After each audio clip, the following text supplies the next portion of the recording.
اللهم صل على سيدنا محمد وعلى آل سيدنا محمد كما صليت على إبراهيم وعلى آل إبراهيم في العالمين إنك حميد مجيد. قال الله تبارك وتعالى في كلامه المجيد: أعوذ بالله من الشيطان الرجيم. بسم الله الرحمن الرحيم.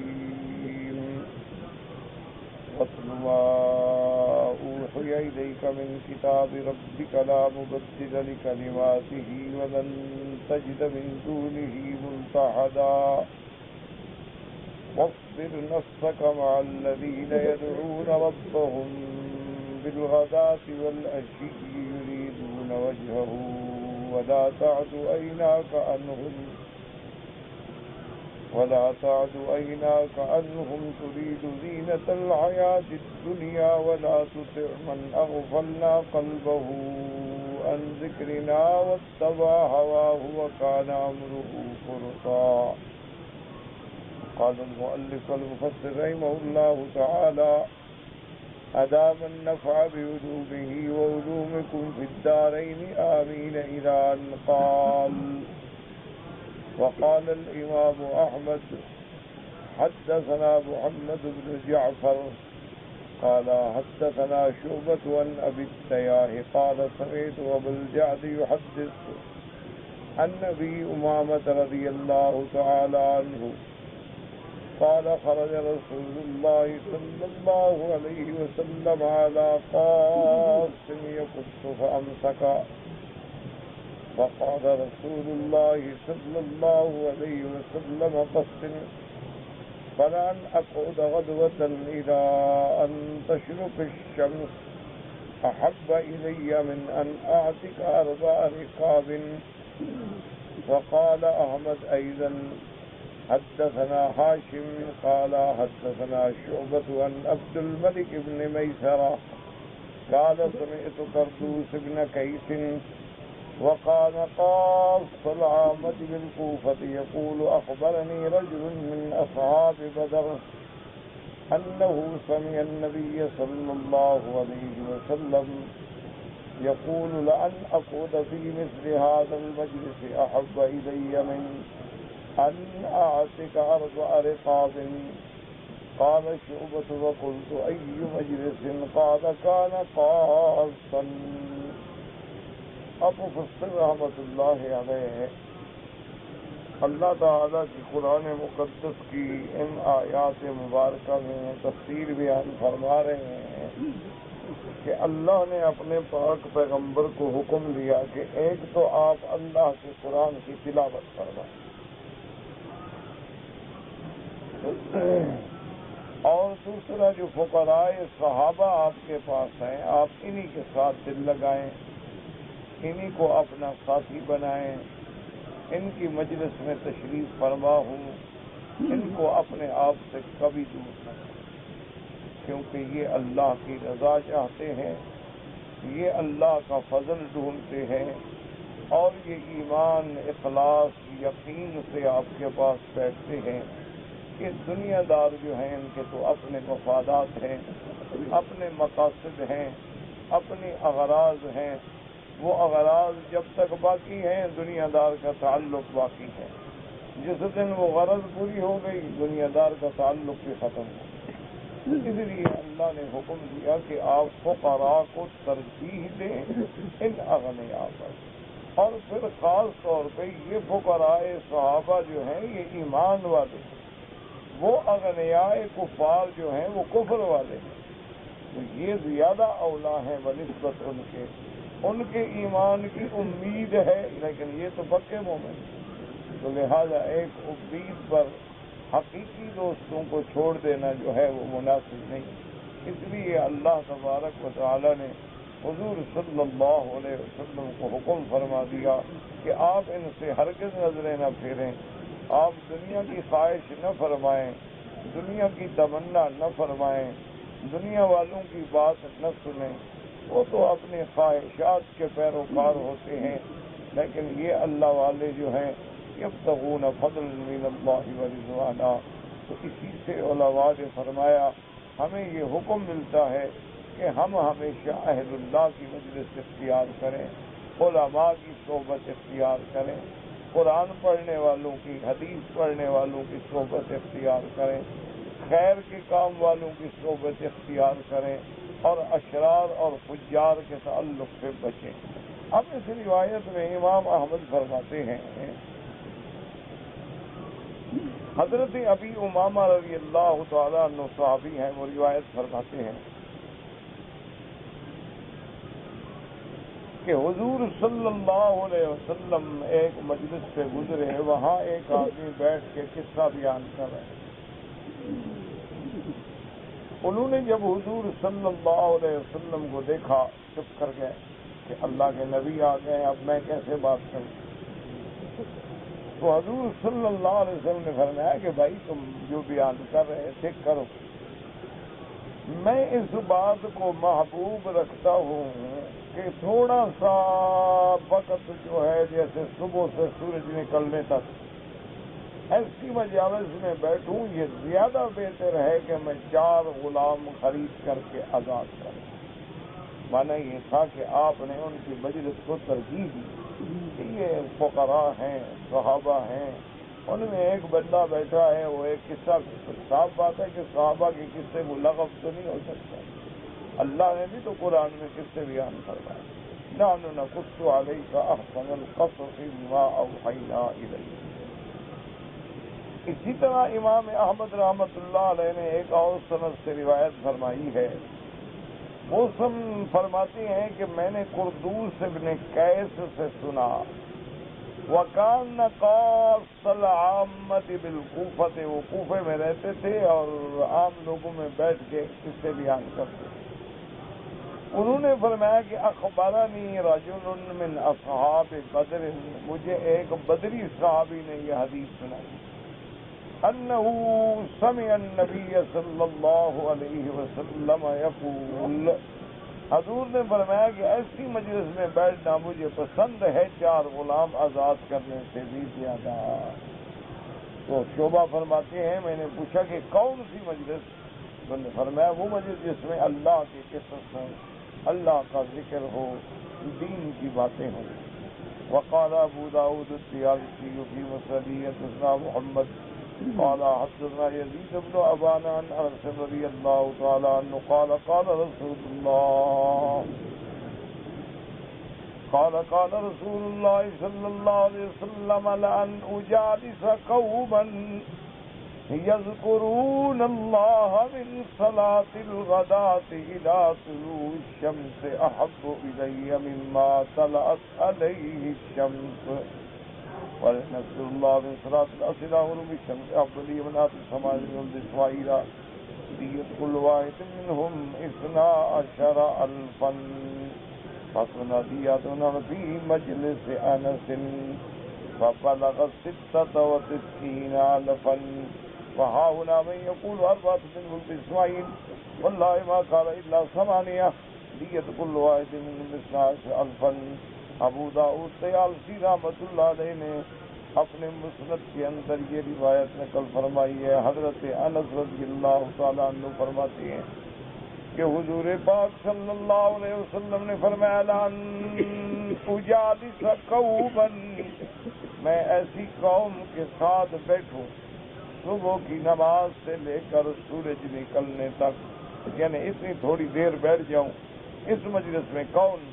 وہ لوگ ہیں جو اللہ کا ذکر کر رہے ہیں، یہ مجھے زیادہ محبوب ہے، ساری دنیا مل جائے اس سے یہ مجلس کا وقت زیادہ مجھے محبوب ہے۔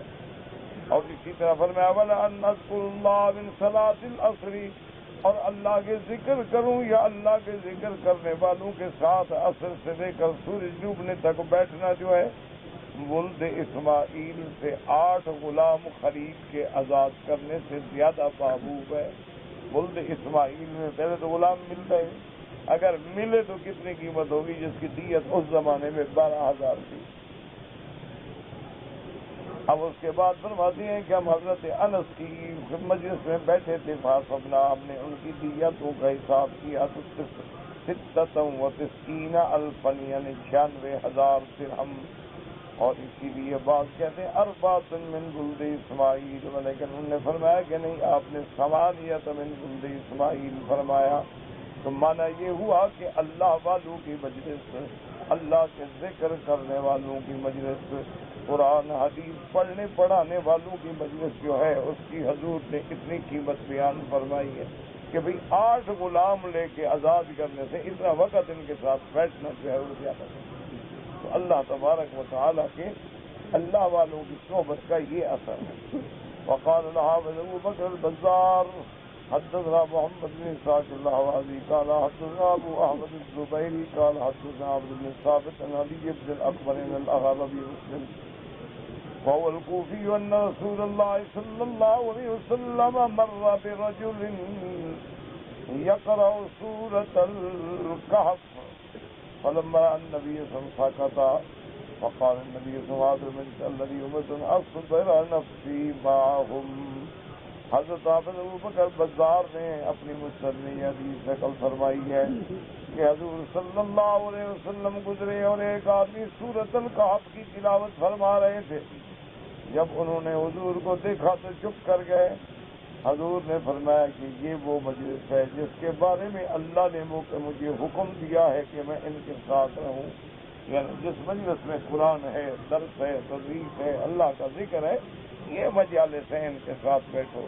دنیا داروں کے ساتھ بیٹھو گے تو کیا باتیں ہوں گی؟ ڈالر مہنگا ہو گیا سستا ہو گیا، پاؤنڈ مہنگا ہو گیا سستا ہو گیا، یورو مہنگا ہو گیا سستا ہو گیا، اچھا ورلڈ ٹریڈ آرڈر کا کیا ہوگا، اب عالمی تجارت کا کیا ہوگا، امپورٹ ایکسپورٹ کا کیا ہوگا، فلاں ملک کا کیا ہوگا، فلاں لینا نہ دینا نہ قصہ نہ کہانی۔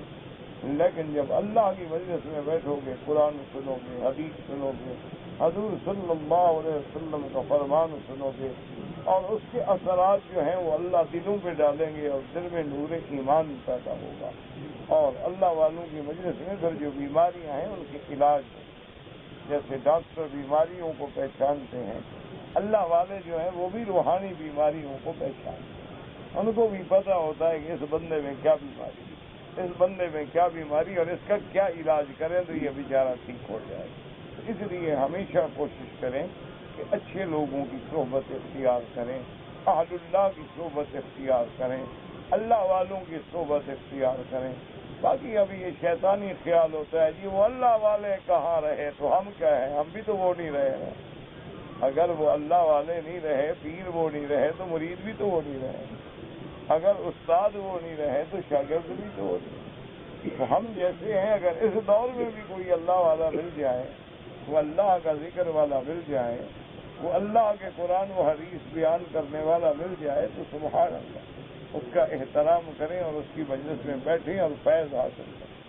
وقال الحافظ ابو بکر البزار قال حدثنا محمد بن اسحاق الحوازی قال حدثنا ابو احمد الزبیری قال حدثنا عمرو بن ثابت عن ابن الاکبر الغربی مسلم والکوفی ان رسول اللہ صلی اللہ علیہ وسلم برجل يقرأ سورة الكهف فلما رأى النبي صلى الله عليه وسلم سكت فقال النبي صلى الله عليه وسلم المجلس الذي أمرت أن أصل السماء وما كذا رواه أبو أحمد عن ابن ثابت عن علي بن الأكمر عن الأغر مرسلا وحدثنا يحيى بن الولاد منصور حدثنا محمد بن الصلت قال حدثنا عمرو بن ثابت عن علي بن الأكمر عن الأغر أبي مسلم النبي هريرة أبي سيد قال جاء رسول الله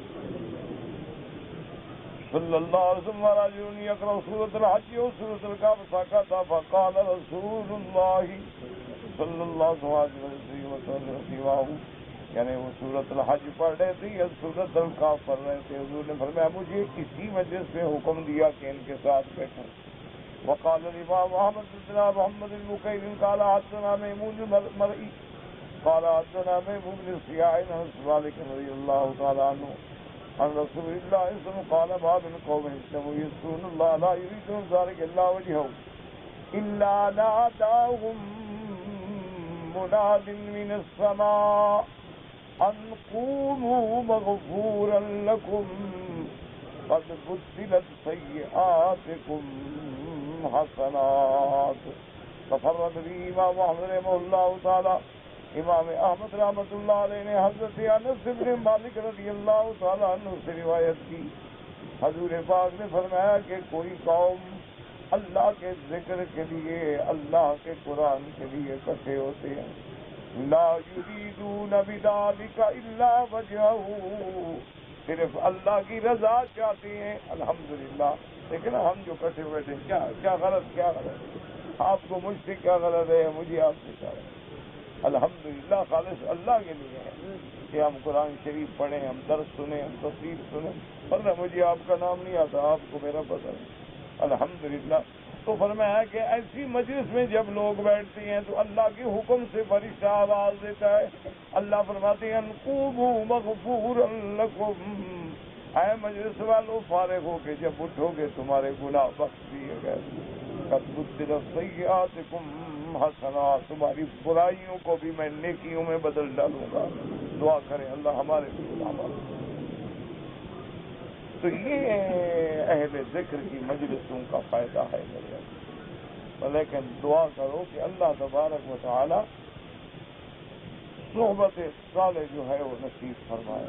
ہمارے استاد سے، ہمارے شیخ سے، میں ان سے پڑھتا رہا ہوں، تو فوت ہو گئے، اللہ ان کی قبروں پہ کروڑ رحمتیں فرمائے۔ اللہ اکبر۔ ہم ان کی صحبت میں، ہم تو بس آوارہ تھے، بے وقوف تھے جیسے اب ہیں، اب کون سا عقل آ گیا؟ یہ تو اللہ کی مہربانی، اللہ چاہے تو کام لے لیں۔ بات تو وہی کی ہوئی، ابھی تک تو اپنی اصلاح نہیں ہوئی، تمہاری اصلاح کیا کروں گا؟ تو ہم نے کئی دفعہ تجربہ کیا، حالانکہ بچپنا تھا، کوئی عقل وقل بھی نہیں تھی، کوئی اتنی سوچ سمجھ بھی نہیں تھی، اور کچھ دماغ میں وہ خانگی اور وہ بلوچی کا دماغ والا اثر بھی تھا، لیکن جب حضرت کی صحبت میں آ کے بیٹھ جاتے، کبھی حضرت نے نہیں کہا ہمیں کہ بھئی یہ کام تمہارا غلط ہے، کبھی یاد ہی نہیں، آگے بیٹھ جاتے بس۔ اچھا، اب ڈر کے مارے ادب کے تو حال الحمدللہ کے استاد ہیں، شیخ ہیں، ان کے سامنے بات کیسے کریں، تو چپ کر کے ہم بیٹھے رہتے، حضرت بھی چپ کر، زیادہ سے زیادہ پوچھے ہاں بھائی کیا حال ہے، گھر سے آئے ہو، گھر میں خیریت ہے، اور جناب ہم ڈر کے آتے کہ آج حضرت یہ ڈانٹیں گے، اور آج حضرت یہ ڈانٹیں گے، اور آج حضرت کو میری یہ شکایت ہو گئی اور یہ ہو گیا، لیکن اللہ کی شان ہے، وہ 10 منٹ 15 منٹ آدھا گھنٹہ جو بیٹھتے تھے نا، وہ جو غلطی ہم سوچ کے آتے تھے نا، اللہ کی رحمت سے وہی چھوٹ گیا، اس کی اصلاح ہو، کہا کچھ بھی نہیں، کبھی نہیں فرمایا کبھی کیا، یعنی کبھی تو ہوتا ہے نا کہ بھائی یہ تمہاری غلطی ہے، ہمارے استاد تھے، کیا ہو گیا، وہ چاہتے تو ہمیں مارتے بھی، تو ان کو حق تھا، استاد ہیں، زبان سے بات یعنی ایسا اثر ہوتا تھا دل میں ان کی صحبت کا، ان کے بات کہنے کا۔ ان کا ایک مدرسے کے قریب ایک جگہ تھی، یہ مدرسہ طاہر والی کہلاتا تھا، وہ جیلن والی کہلاتی تھی، قریب 2 میل کا فرق۔ وہاں سالانہ بہت بڑا جلسہ ہوتا تھا، اللہ عالم اب بھی ہوتا ہوگا، اب تو مدت ہو گئی نا، وہ جگہ چھوڑ دی۔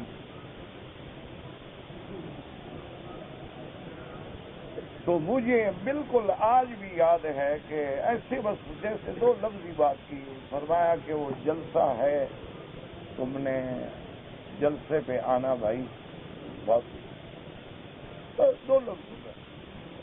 اچھا ہمیں جناب وہ بھول گئی بات، کون سا جلسہ، کیا جلسہ، ہم اپنی بے وقوفیوں میں مگن تھے۔ مجھے آج بھی یاد ہے اللہ کے حرم میں کہ میں کوٹ سمابا میں تھا اس وقت، اور وہاں سے حضرت کی طرح والی بہت دور ہے، بڑا سفر، سردیوں کی رات تھی، اور عین عشاء کی نماز کے بعد جب میرے دوستوں نے کھانا لگایا تو مجھے یاد آیا کہ بھی حضرت کا تو جلسہ ہے، اور کل آخری دن ہے، 3 دن کا جلسہ ہوتا تھا، اور 2 دن گزر گئے۔ یہ اثر ہوتا تھا اللہ والوں کے کلام. میں نے کہا یار مجھے تو چھوڑو یار روٹی کیا کھانا. انہوں نے کہا جی حضرت ہم نے انتظام کیا ہے. میں نے کہا یار میرے حضرت نے کہا جی جلد سے کہا کہ کھانا اب آ گیا کھانا تو کھاؤ. میں نے کہا اچھا کھانا کھاتے ہیں تو مجھے ایسا کریں کہ کوئی بندہ بھیجیں. یہاں جو تھانہ ہے وہاں فیروز قریشی مجھے یاد ہے آج بھی الحمدللہ وہ بھی فوت ہو گیا اللہ قبر پہ رحمت کرے تھندار تھا. میں نے کہا اس کو کہو کہ میں ابھی آ رہا ہوں میرا انتظار کرو. کبھی رات ہے عشاء ہو گئی 9-10 بجے ہیں تھندار لوگ ہیں. میں کہا چھوڑو یار تھندار میں پیغام دوں.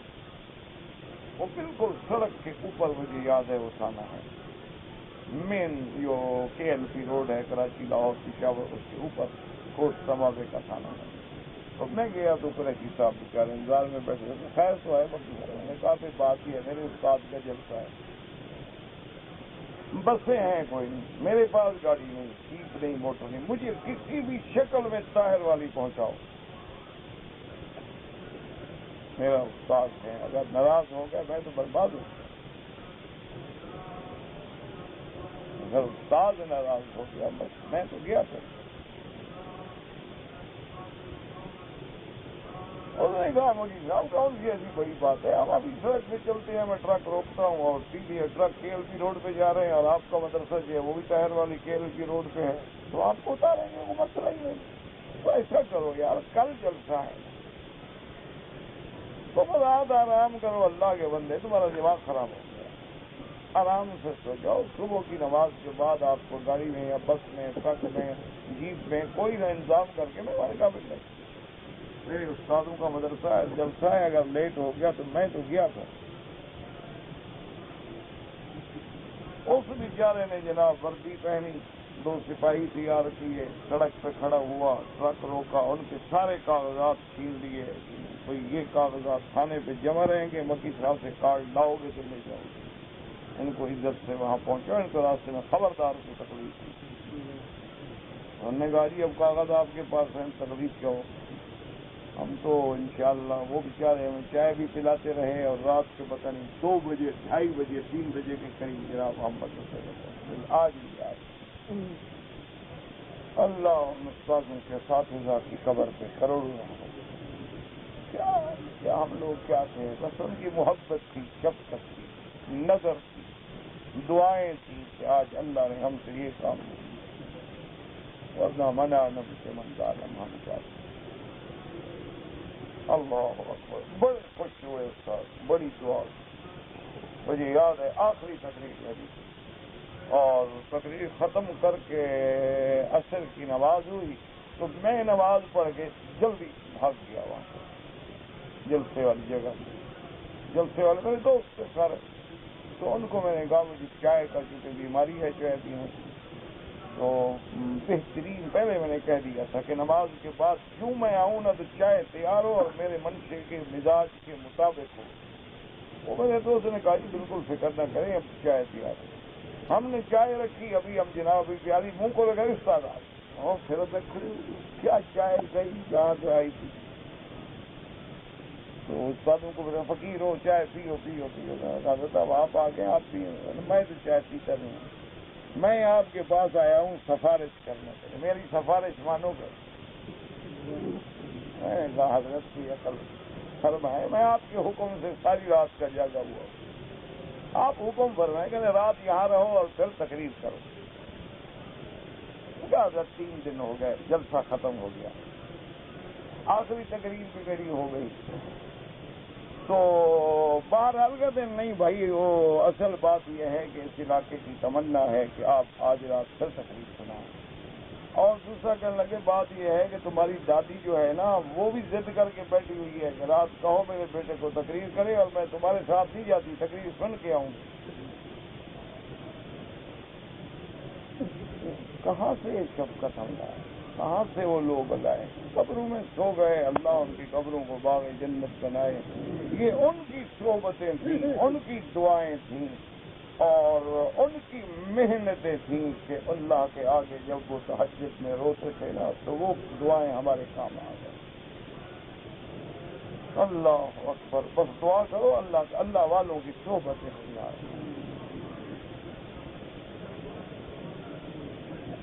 وقال الامام احمد تفرد، اس حدیث کو صرف امام احمد رحمۃ اللہ ذکر کیا.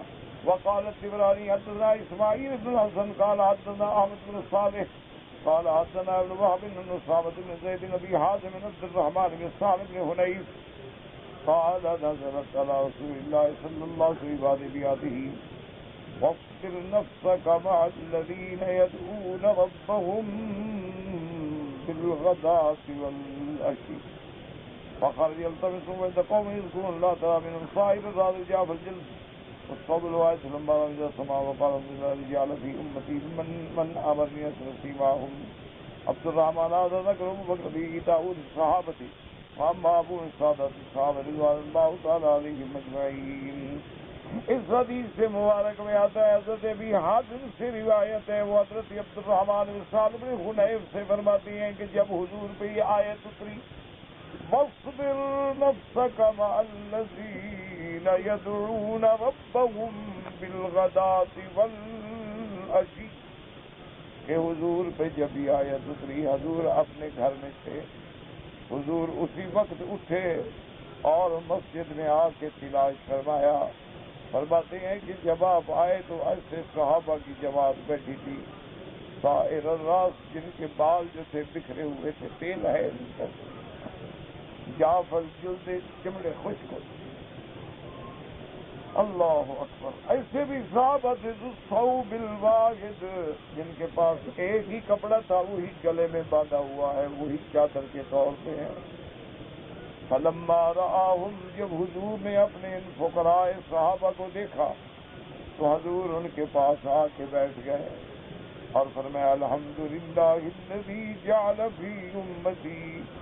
آپ نے فرمایا اللہ تیرا شکر ہے کہ میری امت میں ایسے لوگ بھی موجود ہیں جن کے بارے میں اللہ مجھے کہتے ہیں ان کے ساتھ بیٹھے. اللہ، یہ ہے مقام صحابہ، یہ ہے مقام فقراء صحابہ. اللہ اپنے نبی کو حکم دے رہے ہیں ان کے ساتھ جا کے بیٹھے. تو فرمایا کہ اللہ کا کروڑ شکر ہے کہ ایسی جماعت میرے صحابہ میں موجود ہے. اور اللہ نے فرمایا صرف ان کے ساتھ بیٹھنا نہیں بلکہ ان سے کبھی نظریں نہ پھیریں، ان کو کبھی نظریں حقارت سے نہ دیکھیں، ان سے کبھی نظر نہ پھیریں اور غنی پر نظر نہ ڈالیں. وَلَا تَعْدُ عَيْنَاكَ عَنْهُمْ تُرِيدُ زِينَةَ الْحَيَاةِ الدُّنْيَا. قال ابن عباس وَلَا تَجَاوَزْ إِلَىٰ غَيْرِهِمْ، ان کو چھوڑ کے کسی دوسرے کی طرف توجہ نہ فرمائیں.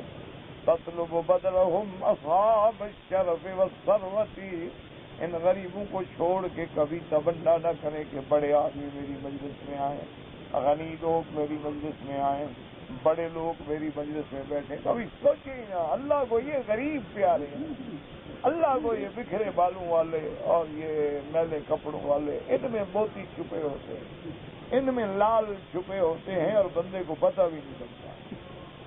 اور جن کو تم دنیا والے دیکھتے ہو نا، بڑے سفید کپڑے، ان کے دل جو ہیں وہ تو جانوروں سے بھی بدتر ہوتے، گناہوں سے دل سیاہ ہو چکے ہیں. ان کی صحبت کا نتیجہ یہ نکلتا ہے، اللہ معاف فرمائے.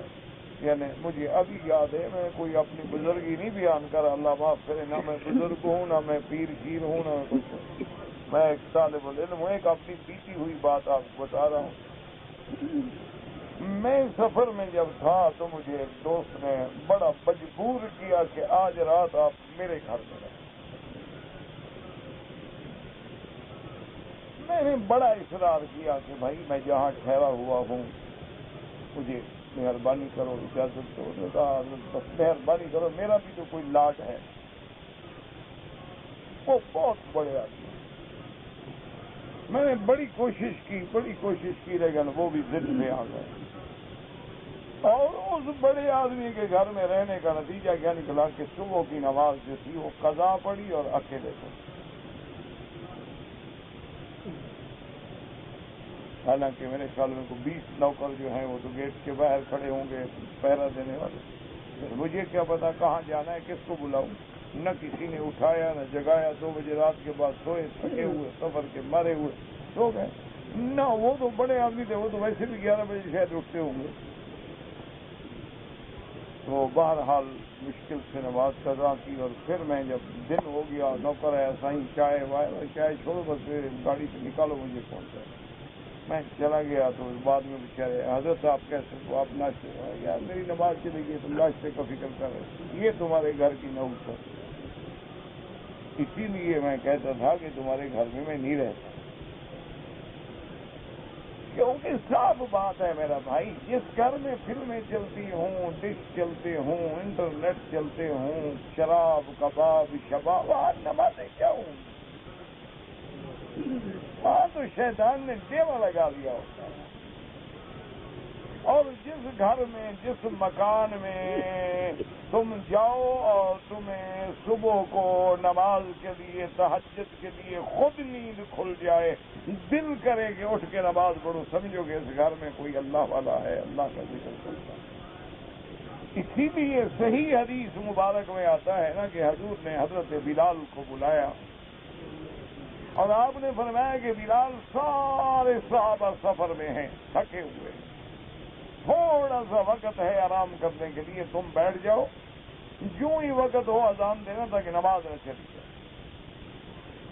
حضرت بلال رضی اللہ تعالیٰ عنہ فرماتے ہیں کہ میں نے اونٹ کی پلان سے ایسے ٹیک لگا لی اور عین صبح صادق کی طرف رخ کر کے بیٹھ گیا کہ جو ہی صبح صادق ہوگی اذان دے دوں گا اور قافلہ اٹھ جائے گا، لیکن فرماتے ہیں غلبنی النوم، مجھے نیند میں حضور صلی اللہ علیہ وسلم نے حضرت بلال کو بلایا، اس سے ہوئے نرا فرمایا کیا بات کرو؟ نے کہا حضور جب اللہ کا نبی سو جائے بلال کی کہتا کرے، جس نے آپ کو سلا دیا اسی نے مجھے بھی سلا دیا۔ آپ نے فرمایا فخر جو من حاضر الوادی، جلدی کرو اس وادی سے نکلو، ان بہا شیطان، اس وادی سے شیطان تھا۔ جس گھر میں نماز نہ ہو سمجھو شیطان کا گھر ہے، جس گھر میں قرآن نہ ہو اور تم بھی جاؤ تو تمہاری نماز بھی چلی جاؤ، سمجھ لو کہ پکا یہاں شیطان کا ڈیرا ہے۔ اور جس گھر میں جاؤ تمہارا دل کرے گی یار قرآن شریف ہے تھوڑا سا پڑھ لوں، اچھا رات کو تمہارا دل کرے یار نیند نہیں آ رہی، بے چینی ہو رہی ہے، چلو اٹھو یار نماز پڑھتے ہیں، اور وقت سے پہلے تم جاگ کے وضو کر کے تہجد پڑھ کے مسجد، سمجھ جاؤ گے اس گھر میں کوئی اہل اللہ کے ذکر کی برکت۔ ہم نے تو ہزاروں دفعہ تجربے کیے نا، ہم تو جوگی لوگ ہوتے ہیں نا، ساری دنیا میں پھرنے والے جوگیوں کے پھیرے ہوتے ہیں، صبح کہیں اور شام کہیں اور رات کہیں، اور لوگ سمجھتے ہیں کہ پتہ نہیں ہے کیا جن ہیں، بندے ہیں، بھوت ہیں، 600 میل کا سفر ہے، دن میں جلسہ، صبح کو جلسہ، عصر کے بعد، مغرب کے بعد، عشاء کے بعد، رات کو سفر، پھر صبح کی نماز کے بعد جلسہ، پتہ نہیں جن لوگ ہیں، بھوت لوگ ہیں، کیا بلا ہے۔ تو یہ اللہ کی رحمت ہوتی ہے، یار اللہ کا حرم چھوڑ کے جا رہے ہیں تو پھر یہاں وقت ضائع کرنے تو نہیں آئے نا۔ تو اس کے بعد ہم نے یقین کریں یہ دیکھا ہے کہ بعض مسجدوں میں جا کر جب تقریر شروع کی نا، دل کرتا تھا کہ یہاں بیان کرو، بس 10 گھنٹے بھی ہوں تو بیٹھے رہے، اور بعض جلسوں میں گئے دل کرتا ہے کہ یہاں سے بھاگ جائیں۔ یہ یقین کرو، دیکھو نا جہاں آگ جلتی ہے اثر ہوتا ہے نہیں ہوتا؟ اچھا کسی کمرے میں روزانہ آپ عود بخور جلاتے رہیں، خوشبوئیں دیتے رہیں، اثر ہوگا نہیں؟ تو جہاں قرآن پڑھا جائے گا اثر کوئی نہیں ہوگا۔ یہ جہاں رات دن شیطان ہوگا اثر نہیں ہوگا، تاش کھیل رہے ہیں، کیرم کھول رہے ہیں، لڈو کھیل رہے ہیں، گالیاں دے رہے ہیں، گندے گانے سن رہے ہیں تو اثر نہیں ہوگا۔ جب لعنت برس رہی ہے ہو تو لعنتوں کا ہو ڈھیر لگ گیا، اس لعنتوں میں جب رہو گے تو لعنتی بن جاؤ گے، سیدھی سی بات۔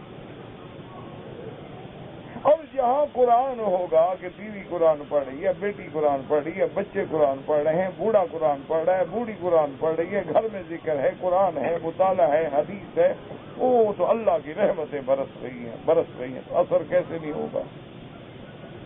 یہ تو بات ہے۔ اسی لیے بس اپنا خود امتحان کر لیا کرو کہ جس دوست کی صحبت میں بیٹھے ہو اور تیری نماز میں لیٹ ہو گئے، سمجھ لو شیطان ہے، دوستی چھوڑ دو۔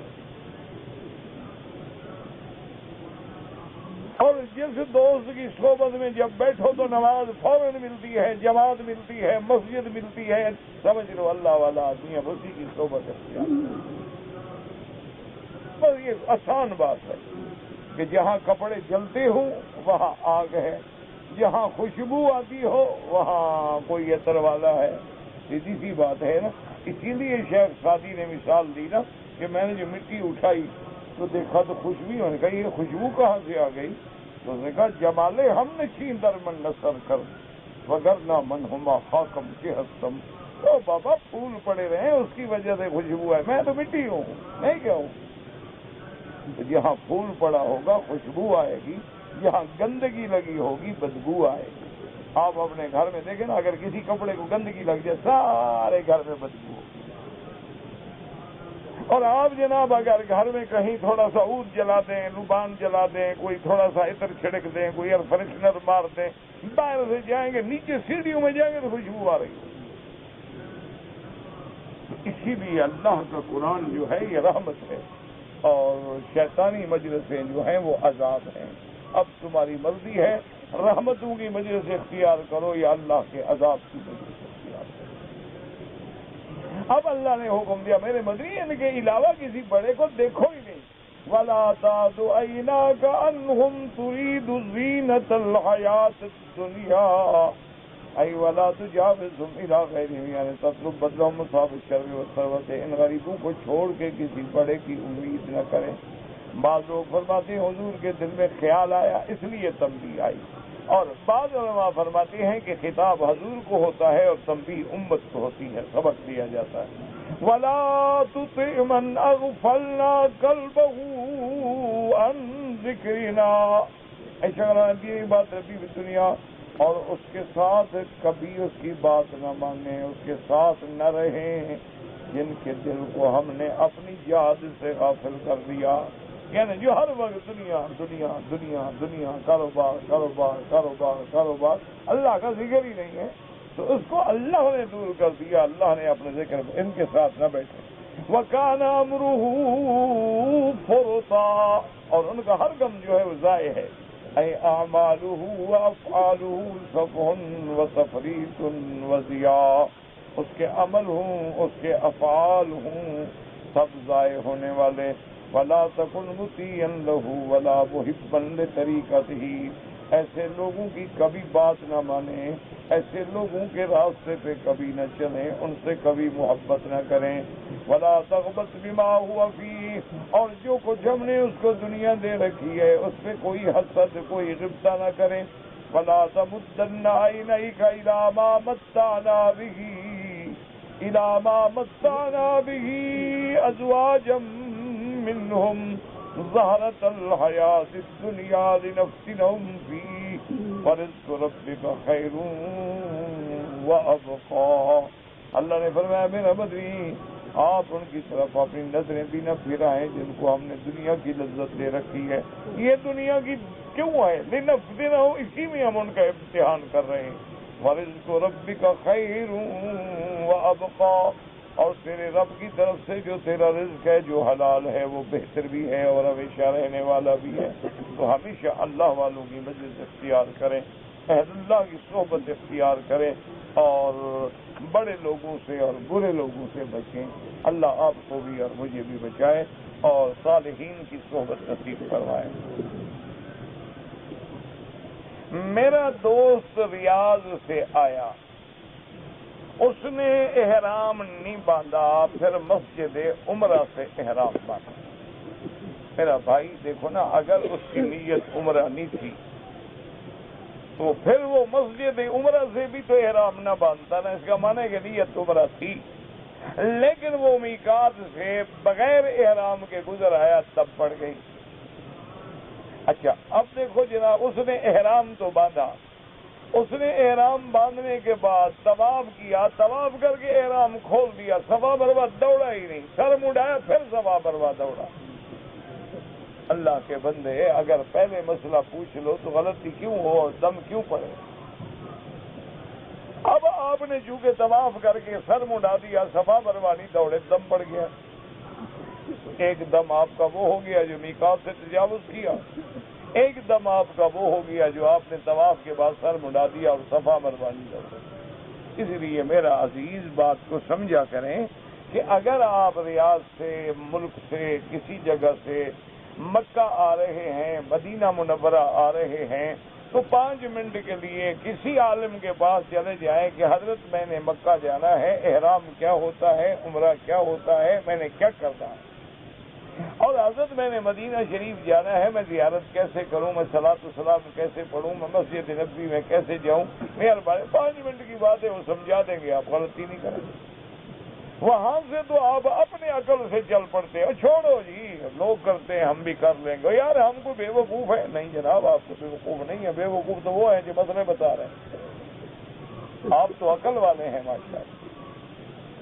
تو انسان کو چاہیے کہ دین کے معاملے میں استحیاء نہ کرے، شرم نہ کرے، بلکہ دین کے بارے میں اب بھی یعنی یقین کریں۔ ہمارے بعض میرے بھائی 50 سال عمر ہو گئی ہے، ان کو جنازے کی دعا نہیں آتی۔ اچھا نمازیں بھی پڑھتے ہیں، وجہ کیا ہے کہ شرم کے مارے کیسے کہوں کہ یار مجھے جنازے کی دعا نہیں آتی، اسی شرم میں مر جائے گا۔ حالانکہ اس میں کون سی، اچھا دنیا کی کوئی بات ہو تو فوراً پوچھے گا، 10 آدمیوں سے پوچھے گا یار میں نے کپڑا خریدنا ہے، کون سا اچھا ہوتا ہے؟ وہ کہیں گے نہیں یہ بتاؤ نا، جاپان کا اچھا ہے، کوریا کا اچھا ہے، انڈونیشیا کا اچھا ہے، تائیوان کا اچھا ہے، چائنا کا اچھا ہے، کون سا اچھا ہے؟ یہ کپڑے لینا ہو ایک تھان تو اس کے لیے 10 آدمیوں سے پوچھو، اور اللہ کی جنت لینی ہو تو کسی سے نہ پوچھو، یہ کیا بات؟ شرم میں مر جائے گا۔ 70 سال، 60 سال ہو گئے، 50 سال، ابھی آپ دیکھ رہے ہیں آپ کے 10 بچے ہو گئے، 5 ہو گئے، 2 ہو گئے، کبھی آپ نے بیوی سے پوچھا تمہیں نماز آتی ہے؟ ٹھنڈے دل سے ناراض نہ ہو۔ یہ تو آپ پوچھتے ہیں کہ میرے کپڑے استری کیوں نہیں ہوئے، یہ تو آپ پوچھتے ہیں کہ میں ایسے بے وقوف ہوں، کون سا میرا جوتا رکھا ہے اور جرابیں میری کون سی نکالی اور میچ ہی نہیں کر رہی ہیں۔ یہ تو پوچھتے ہو کہ آپ نے باتھ روم میں وہ ٹاول جو ہے وہ نیا کیوں نہیں رکھا، دھلا ہوا کیوں نہیں رکھا، کل والا ڈنگا ہوا ہے، وہ میلا ہے فلاں ہے۔ لیکن یہ بھی کبھی پوچھا ہے کہ بیگم آپ کو نماز آتی ہے، آپ کو دعائے قنوت آتی ہے، آپ کو تشہد کے بعد جو دعائیں پڑھنی آتی ہیں؟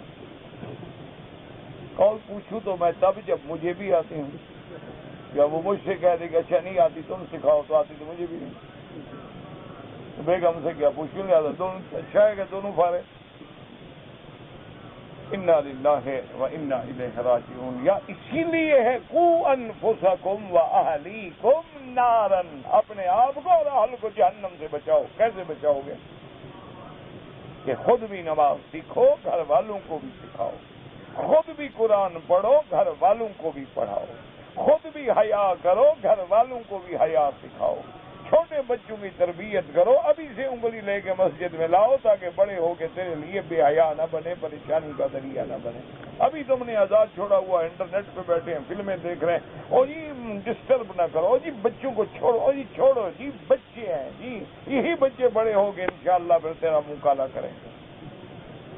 جی کہ ہم ایک ہاسپٹل میں کام کرتے ہیں اور اب ہمیں خوف ہے کہ ہمیں شاید کمپنی کا ٹھیکہ ختم ہو رہا ہے، واپس بھیج دیں۔ ہم چاہتے ہیں کہ ہم مکہ مکرمہ میں رہیں، تو اصل اس کا علاج اللہ سے دعا اور کوئی، کہ روزانہ 2 رکعت نماز پڑھ کے وَاصْبِرُوا وَاسْتَعِينُوا بِالصَّبْرِ وَالصَّلَاةِ، حضور کے حدیث ہے اذا حضب امر بادر الى الصلاۃ، جب حضور کو کوئی بڑی مشکل پیش آتی نماز، بس 2 رکعت نماز پڑھ کے اللہ کے آگے گڑ گڑا کے دعائیں مانگیں، اللہ قادر ہیں اور کوئی سبب بنا دے، کوئی مشکل نہیں۔ اگر کسی نے بکری خریدا، دودھ پی لیا، مجھے تو نہیں سمجھ آیا آپ کا مسئلہ کیا ہے، امام ابو حنیفہ سے کیا غلطی ہوئی ہے، پہلے سمجھ بھی تو آئے نا، مجھے سمجھ آئے نا میرا بھائی، پہلے تم مسئلے کو سمجھو کہ امام ابو حنیفہ رحمۃ اللہ علیہ نے کیا کہا ہے اور تم کیا لکھ رہے ہو۔ وہ کتاب البیوع دیکھ لو، جہاں یہ مسئلہ لکھا ہو اچھی طرح سمجھو، پھر صاف لکھو، مجھے بھی سمجھ آئے۔ کہتے ہیں جی کہ چاند کے اندر درخت دیکھا جاتا ہے تو کاٹ لیں آپ، اچھا ہے، لکڑی شکڑی کام آ جائے گی۔ بھوکے کو پوچھے تو کہے گا روٹی ہے اندر، باغ والے کو پوچھو تو کہے گا درخت ہے، کسی جاہل پیر سے پوچھو تو کہے گا بڑھیا چرخا کاٹ رہی ہے، اور حساب والوں سے پوچھے تو کہیں گے کل چاند گرہن ہوگی۔ یہ تو باتیں ہیں، اصل اللہ جانتا ہے کیا نہیں ہے۔ جس چیز کو اللہ نے بیان نہیں فرمایا، حضور پاک نے بیان نہیں فرمایا، ہم کہاں سے جانتے؟ دیکھو نا، ہم لوگوں کا تو مبلغ علم کیا ہے؟ قرآن حدیث۔ تو اللہ نے قرآن میں کسی جگہ نہیں بتلایا ہے کہ چاند کے اندر کیا ہے، یہ تو بتلایا ہے کہ چاند ہے، یہ تو بتلایا ہے کہ هو الذی جعل الشمس ضیاء والقمر نورا، کہ ہم نے سورج کو ضیاء اور چاند کو نور بنایا ہے، اور یہ بھی فرمایا والقمر قدرناہ منازل حتی عاد کالعرجون القدیم، یہ بھی بتلا دیا ہے کہ چاند کی منزلیں ہیں، چلتے چلتے چلتے چلتے پھر بالکل باریک ٹہنی کی طرح رہ جاتا ہے۔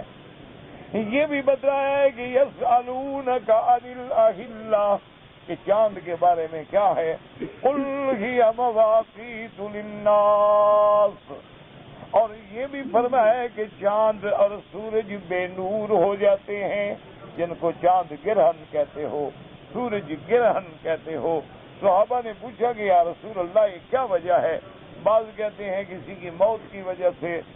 آپ نے فرمایا ان الشمس والقمر آیاتان من آیات اللہ یخوف اللہ بہما عبادہ، اللہ پاک کی یہ نشانیاں ہیں قدرت کی کہ جو قدرت ان کو نور منور کرنے پہ قادر ہے وہ ان کے نور چھیننے پہ بھی قادر ہے، ان کو روشن بنانے پہ قادر ہے تو اندھیرا کرنے پہ بھی قادر ہے، ان کو پیدا کرنے پہ قادر ہے تو قیامت والے دن ان کو فنا کرنے پہ بھی قادر ہے۔ تو لہذا ہمیں ایک سبق ملتا ہے، ڈر آتا ہے کہ میرے عذاب سے ڈرو، اتنے بڑے کرے میں بے نور کر سکتا ہوں، تم کیا چیز ہو، تمہیں مٹانا کون سمجھے؟ اس لیے ورنہ یہ کبھی کسی جگہ نہیں آیا کہ چاند کے اندر درخت ہے یا بڑھیا ہے یا محبوب کا چہرہ ہے یا پتہ نہیں داغ ہے اور کسی کوئی کہتا ہے چھاپ، یہ ساری باتیں ہیں جو لوگوں نے بنا رکھی ہیں جس کا قرآن و حدیث میں ذکر نہیں ہے، ہم کیا بیان کر سکتے ہیں؟ یہ فدیہ اور تملیغ کا جو مسئلہ ہے اختلافی ہے، بعض ائمہ کے نزدیک جائز نہیں ہے۔ تو آپ اگر دیکھیں مثال کے طور پہ وَعَلَى الَّذِينَ يُطِيقُونَهُ فِدْيَةٌ طَعَامُ مَسَاكِينَ، روزے کا فدیہ ہے، جو آدمی روزہ نہ رکھ سکے فدیہ ہے قرآن میں کہ نہیں؟ تو روزہ بھی تو فرض ہے، پھر اس کا فدیہ کیسے ہو گیا؟ اللہ نے خود بتلایا ہے کہ اگر ایک آدمی ایسا بیمار ہے، بوڑھا ہے کہ وہ روزہ رکھ ہی نہیں سکتا، نہ بیماری سے ٹھیک ہونے کی امید ہے، تو کیا کریں؟ بھی فدیہ دیں، ایک مسکین کا کھانا روز کے حساب سے دے دیں۔ تو اللہ کے بندے ایسے نہ بحث کیا کرو، ایسے نہ فقہا علماء پہ اعتراض کیا کرو، ان کا کچھ نہیں بگڑے گا، تم اپنا خاتمہ خراب کر بیٹھو۔ وہ تو گزر گئے، اللہ والے لوگ تھے، اپنا دین کا کام کر کے گزر گئے، اللہ ان کی قبروں پہ کروڑ رحمتیں فرمائے۔ اور اب اگر آپ ان میں کیڑے نکالیں گے، نتیجہ یہ نکلے گا کہ تمہارا خاتمہ خراب ہو جائے۔ اور بزرگوں نے لکھا ہے کہ جب اللہ کسی بندے سے ناراض ہوتا ہے نا تو اس کو اپنے بندوں کا مخالف بنا دیتا ہے، وہ اللہ والوں کی مخالفت کرتے ہیں، نتیجہ کیا ہوتا ہے؟ اللہ سے جنگ ہو جاتی ہے، خود برباد ہو جاتی ہے۔ من آذی ولیا فقط آذنتہ بالحرب، جو اللہ والوں کے ساتھ دشمنی رکھے، اللہ فرماتے ہیں کہ میرے ساتھ جنگ لڑ رہا ہے۔ یہ آپ نے جو انگلش میں لکھا ہے کین وی میک طواف وغیرہ، بالکل کر سکتے ہیں آپ، کوئی مسئلہ نہیں۔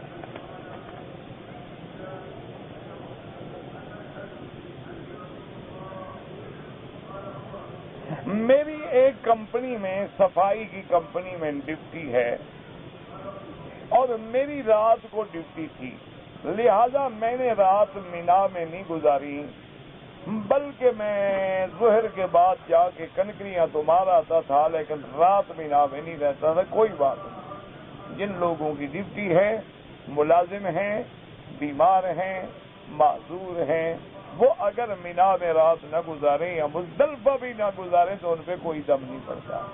اس لیے حضور پاک نے فرما دیا تھا کہ جن لوگوں کے ساتھ عورتیں ہیں، چھوٹے بچے ہیں، مریض ہیں، بوڑھے ہیں، وہ مزدلفہ جو واجب ہے، فرمایا کہ وہی بس 2 رکعت نماز جمع کریں، پڑھیں اور اس کے بعد بیٹھ کے چلے جائیں مینا۔ تو اسی لیے اگر آپ نے مینا میں راتیں نہیں گزاری تو کوئی حرج نہیں۔ نماز نعت باندھنی، نیت، اچھا نعت نہیں نیت، نماز میں نیت باندھنے کے بعد سجدے والی جگہ پہ نظر رکھیں، کیونکہ نماز جو ہے یہ بندگی ہے، تذلل ہے، عاجزی ہے، اور عاجزی کا تقاضا یہی ہوتا ہے کہ اس ملک الاملاک کے سامنے گردن جھکا کے کھڑا ہو بندہ۔ کہتے ہیں جی کہ ہر نماز فرض کے بعد میں 20 مرتبہ استغفر اللہ الذی لا الہ الا هو الحی القیوم پڑھتا ہوں۔ بالکل ٹھیک، پڑھو 20 مرتبہ پڑھو، کیا ہے 20,000 مرتبہ پڑھو، 200 مرتبہ پڑھو، سب کیا ہے، جتنا ہو اللہ کا ذکر کرو، بس مسلوں میں نہ پڑھو، تم چلتے پھرتے اٹھتے بیٹھتے لا یزال لسانک رطبا باللہ بذکر اللہ، حضور نے فرمایا تیری زبان جو ہے اللہ کے ذکر سے ہر وقت تازہ رہے، ہر وقت۔ اور بعض روایات میں یہ بھی آتا ہے اتنا ذکر کرو، اتنا ذکر کرو، اتنا ذکر کرو، سمجھیے تو دیوانہ ہے۔ اسی لیے دیکھا نہیں اللہ والوں کو ہر کوئی دیوانہ کہتا ہے، کیونکہ ہر وقت وہ اپنی دھن میں لگے ہوتے ہیں، اپنے ذکر میں لگے ہوتے ہیں۔ اس لیے ہمیشہ جتنا بھی پڑھ سکتے ہو استغفار پڑھو، آیت الکرسی پڑھو، سبحان اللہ، الحمدللہ، استغفر اللہ، اسی طرح معوذتین، قل اعوذ برب الفلق، قل اعوذ برب الناس، اور جو تمہیں یاد ہے بس اللہ کے ذکر میں رہو۔ ایک عورت نے حمل کے ساتھ عدالت میں کیس کیا اور طلاق لے لیا، مجھے کیا پتا کون سی عدالت تھی، اگر انگریزی قانون کے تابع ہے فیصلہ تو وہ فیصلہ نہیں ہوگا، اگر اسلامی عدالت ہے تو قاضی نے سب کچھ دیکھ کے خلع کیا ہوگا۔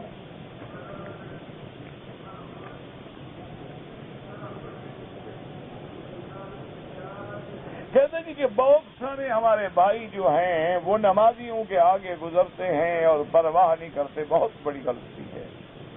ایسے گزرتے ہیں کہ دیکھو یعنی کچھ ضروری نہیں احتیاط کرنے کی، غلط ایسے بالکل مسلح کے اوپر پاؤں دے کے نکل جائے، بالکل ناجائز۔ اگر مجبوراً گزرنا پڑے تو سجدے کی جگہ سے دور گزرو، نہ کہ اس کے سجدے کی جگہ پہ پاؤں رکھ کے جا رہے ہیں تو پرواہ دیکھتے نہیں کہ کوئی نماز پڑھ رہا، پرواہ ہی نہیں۔ ایسا بالکل نہ کریں، اور گناہ ہے، اللہ آپ کو بھی اور مجھے بھی بچائے۔ کہتے ہیں جی کہ داڑھی منڈانا گناہ ہے، ہاں جی بالکل گناہ ہے، چاہے نماز بھی پڑھتا ہو چاہے نماز بھی پڑھتا ہو، نماز پڑھنا الگ چیز ہے، داڑھی منڈانا الگ چیز ہے۔ داڑھی منڈانا صرف گناہ نہیں، گناہ کبیرہ ہے، اور داڑھی منڈانے والا فاسق ہو جاتا ہے، اس لیے وہ امام بھی نہیں بن سکتا، مؤذن بھی نہیں بن سکتا۔ اور داڑھی منڈانا جو ہے اتنا بڑا گناہ ہے، اللہ تبارک و تعالی معاف فرمائے، اور اللہ ہر مسلمان کو حضور کی سنت پہ عمل کرنے کی توفیق عطا فرمائے۔ اچھا ایک مسئلہ سمجھ لیں کہ ایک ہے داڑھی منڈانا، ایک ہے داڑھی سے نفرت کرنا اور برا سمجھنا، وہ کافر ہو جاتا ہے۔ ایک تو ہے نا کہ داڑھی منڈاتا ہے گناہ گار ہے، ایک ہے کہ نہیں داڑھی کو برا سمجھتا ہے۔ کیا مانا کہ صبح جاؤ نا بھائی یار چلو، نہیں یار میں نے شیو نہیں کیا نا، دیکھو گندا لگ رہا ہوں، ابھی شیو تو کر رہے ہیں، کافر ہو جاتا ہے۔ یہ چھوٹا موٹا گناہ نہیں، کافر ہو جاتا ہے۔ یعنی وہ تو ایسے کہہ رہا ہے نا جیسے روٹین ہو، یار میں نے ابھی شیو نہیں کیا، ٹھہرو نا یار مجھے ذرا شیو تو کرنے دو، میں بغیر شیو کے کیسے نکلوں، دیکھا نہیں یار بال نکلے ہوئے ہیں، بال بڑے ہوئے ہیں، گندا لگ رہا ہوں۔ تو مانا ہے کہ حضور کی سنت کو گندا کہہ رہا ہے، اور جو حضور کی سنت کو گندا کہے وہ کافر ہو جائے۔ اس بات کا خیال رکھا کرے، اللہ پاک معاف کرے۔ ایک تو داڑھی منڈاتا ہے لیکن سمجھتا ہے میں گناہگار ہوں، پھر تو امید ہے کبھی توبہ کر لیں، لیکن جو داڑھی کو سمجھتا ہی برا ہے، کبھی کبھی چھوڑا کرو یہ مولویوں کی باتوں کو، تو چھوڑو نام، تو تم کو اللہ نے خود عقل دیا ہے، ماشاءاللہ سمجھدار ہو، اپنے ملک چھوڑ کے باہر کے ملکوں میں آئے ہوئے ہو، پیسے کما رہے ہو، دولت بنا رہے ہو، اور ماشاءاللہ ہر جیب میں موبائل ہے، اب تو تم ماشاءاللہ موبائل والے بھی بن گئے ہو۔ تو مجھے ایک بات بتاؤ کہ جتنے اللہ کے انبیاء ہیں ان کی داڑھی تھی؟ ہاں جی، سیدھی سیدھی بات کرو حرم میں، انبیاء علیہ السلام جتنے گزرے ان کی داڑھی تھی؟ حضور پاک کی، صحابہ، اولیاء اللہ، محدثین، فقہاء، علماء، تو تم قیامت میں کن کے ساتھ کھڑے ہو؟ بس یہ کبھی علیحدہ بیٹھ کے غور کیا کرو کہ بھئی داڑھی والے تو ہوں گے ادھر، ہم کن کے ساتھ کھڑے ہوں؟ کیوں؟ یہ تو قاعدہ ہے، اللہ قیامت میں ان کو اسی کے ساتھ کھڑا کرے گا جس کی شکل ہے، من تشبہ بقوم فہو منہم۔ حضور کی حدیث ہے کہ جو جس قوم کی شکل بنائے گا ہم ان کے ساتھ ہی کھڑا کریں۔ تو اب تم خود غور کر لو کہ جب ہم قبروں سے اٹھیں گے، اب صحابہ کو دیکھیں، داڑھی والے انبیاء، داڑھی والے رسول، داڑھی والے محدثین، داڑھی والے اولیاء اللہ، داڑھی والے بزرگ، داڑھی والے علماء، داڑھی والے، تو بغیر داڑھی والے کون ہوں گے؟ بس یہ کبھی غور کر لیا کرو، تمہاری مرضی ہے، رکھو رکھو نہ رکھو رکھو، مولوی کے کہنے، تم نے اللہ کے کہنے سے نہیں رکھی تو مولوی کے اوپر سے اترا نہیں۔ جس آدمی کو کعبۃ اللہ کا حیا نہیں آیا، محمد مدنی کے روضے کا شرم بھی نہیں آیا، مولوی مکی کی تقریر کیا کر لے گی؟ حضور کے روضے کے سامنے بیٹھ کے شعر کراتا، ہاں بات دیکھو، بہادر دیکھو، پھر صلاۃ السلام بھی لہک لہک کے پڑھ رہا ہے، وہ حیا کی، ایسا نہ ہو اللہ کبھی کسی میں پکڑ لے۔ نہیں حضور کی شکل محبوب تو سامنے تو نہ جاؤ، پھر شرم تو کرو نا، کچھ تو ادب ہو نا، بندہ نافرمان ہو تو ماں باپ کے سامنے وہ بھی نہیں آتا، پیچھے ہو جاتا ہے۔ باقی تمہاری مرضی ہے حضرت، رکھو نہ رکھو۔ دم کا گوشت جو ہے ساتھی کھا سکتے ہیں، اگر غریب ہیں کھا سکتے ہیں، غریب نہیں کھا سکتے۔ حید آباد نے چھوٹی لڑکی سے، اللہ معاف کرے، بہرحال اب لڑکی آپ کو مل گئی، ایسے ملعون سے آپ طلاق لیں، انا للہ و انا الیہ راجعون۔ میں اسلام آباد غسل کیا، احرام باندھ لیا، میں جدے سے جب مکہ معظمہ پہنچ گیا طواف سے پہلے پھر غسل کیا، کیا وجہ؟ احرام باندھنے سے آپ پلید ہو گئے تھے، ناپاک ہو گئے تھے، نہیں دوبارہ غسل کیوں کیا؟ وجہ لکھو نا بھئی، آپ کو کوئی احتلام ہو گیا کیا؟ ناپاک ہو گئے کیا؟ یا گرمی کے لیے کر لیا؟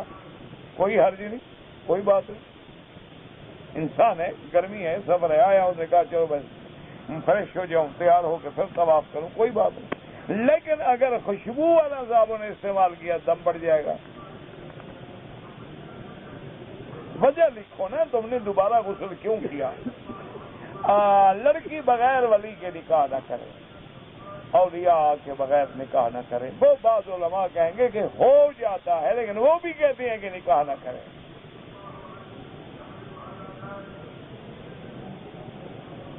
اگر کوئی آفاقی ہے ہل سے احرام باندھے، آفاقی ہے تو میقات سے باندھے، ہل سے کیوں باندھے بھائی؟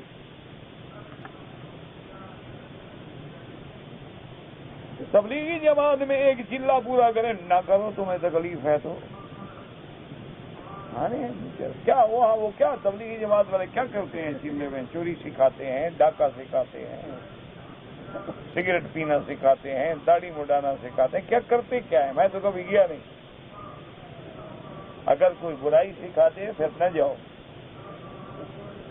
اگر کوئی بھلائی کا کام ہے تو کر لیا کرو.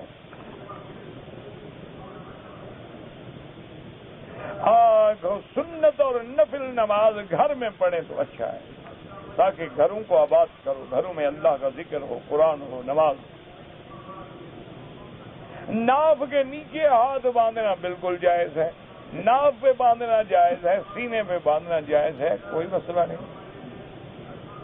فجر کی نماز سے پہلے سنت لازم پڑھیں، فجر کی نماز سے پہلے 2 رکعت سنت. مغرب کی اذان کے بعد سنت پڑھنا کوئی ضروری نہیں، مغرب کے بعد والی 2 رکعت ضروری ہے.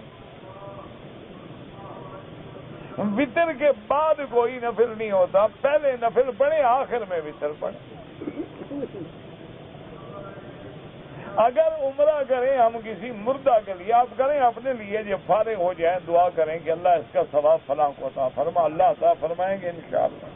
ربنا تقبل منا انك انت السميع العليم وتب علينا انك انت التواب الرحيم يا حي يا قيوم يا حي يا قيوم يا حي يا قيوم يا ذو الجلال والاكرام يا حي يا قيوم برحمتك نستغيث.